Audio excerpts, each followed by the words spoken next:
Hello YouTube, it's Delta0125 here again, this time doing a motor swap on the G&G F2000. Now, I'm going to be taking the motor out and experimenting by putting in a G&G Blue motor. High torque, high RPM, good balanced motor. Now what you'll need is, first off the bat, Allen wrenches. I have standard and metric here. And I know I didn't point to the right ones when I said that, but you can figure that out on your own. And I've got small screwdriver, Phillips head, two different precision screwdrivers, flatheads, and this is just what I use when I open any AEG.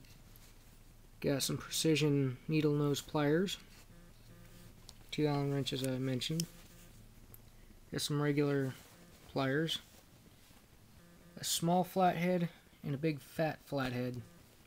And I've got a regular Phillips head. So, and of course I've got the parts necessary handy. And I've got a parts box in my closet full of stuff. I just recently worked on my M16, that's why all these tools are out here. So anyways, first thing you need to do, remove this screw, this screw, this screw, and not sure. There we go. This screw, and also you need to remove your butt pad. Keep in mind that on the other side these are held in place by bolts,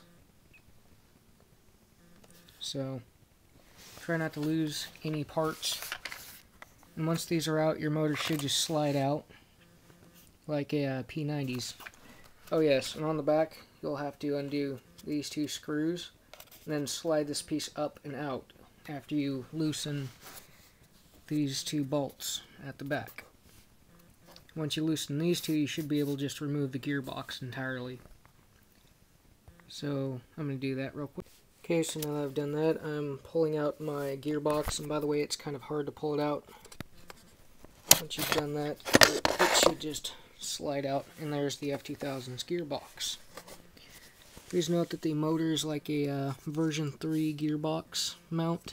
It's held in place by what appears to be the wire harness and a couple little bolts on the gearbox. And it's housed in a motor cage just like the version 3 gearbox, yet this uses a P90 type gearbox. It has little holes drilled out here strategically just in case the spring tries to crack the mech box like on the version 2s is common. It has G&G here. And this appears to be their, well actually I'm not sure, I'll have to pull that motor and check it. But it looks to be their ultra high torque motor. So anyways, I'm going to pull off the motor cage real quick. And yeah, I'll pull the motor out. Okay, so I've removed the 3 bolts from here, here, and up here.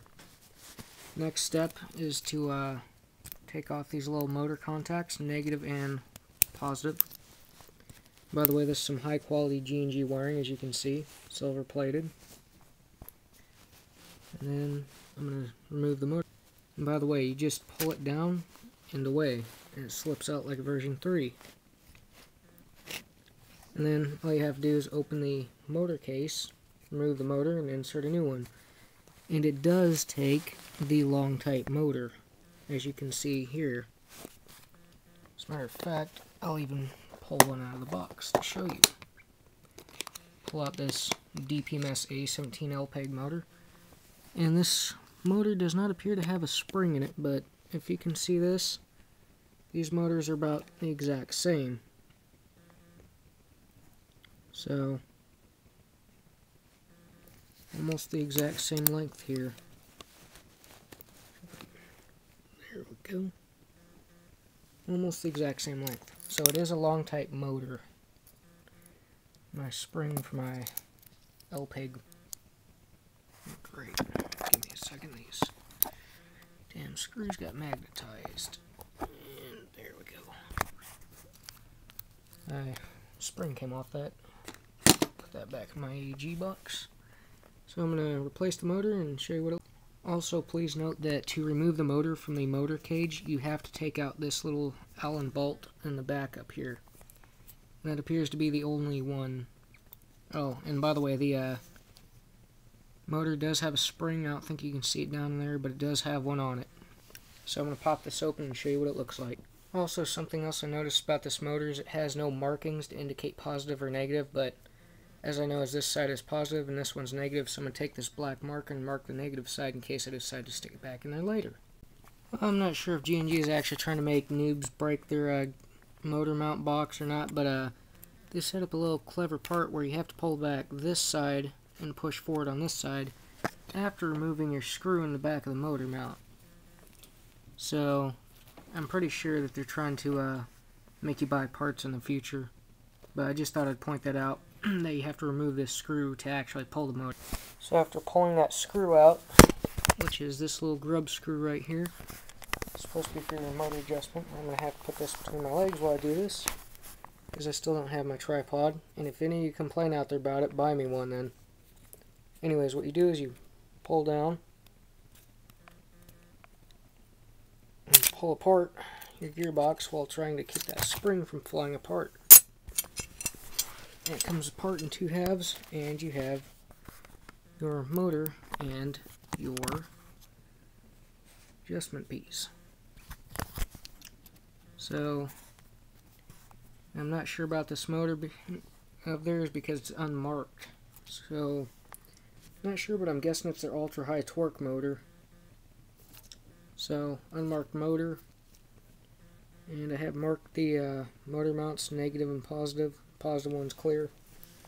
So I'm going to install that G&G motor now and see if there's any difference. By the way, I apologize earlier, that was actually the screw that I pulled out of the top of the gearbox. This is the screw that's around back for the motor mount. So, yeah. Okay, so once you get it all put back together and adjust your screw and everything in the back, I've hooked up a 9.6 1600 milliamp mini type battery to the back. This is about what it'll sound like with the G&G blue motor in it.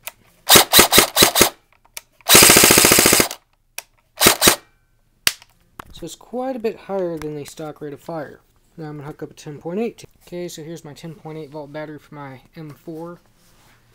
Keep in mind you'll have to get a custom type from, I think it was called allbatteryspace.com or something like that, which has an extra cell down here which will fit in your F2000, just that the wires will be kind of cramped and you'll have to actually bend them down to fit with the butt pad on.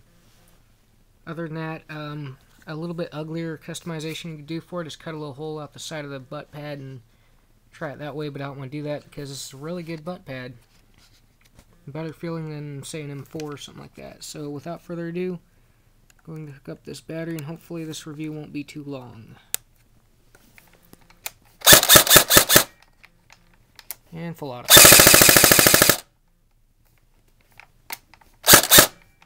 And that's on a dying 10.8 volt battery, which isn't fully charged right now. So, as you can imagine, get a pretty good rate of fire in there. In the future, I might make a video on replacing the gears with like high-speed gears, for example. But for now, I'm just going to leave it how it is. It's got a little bit higher rate of fire than the original torque motor that was in there. So, I'm going to keep it in there. So this has been the motor swap for the G&G F2000. Thanks for watching.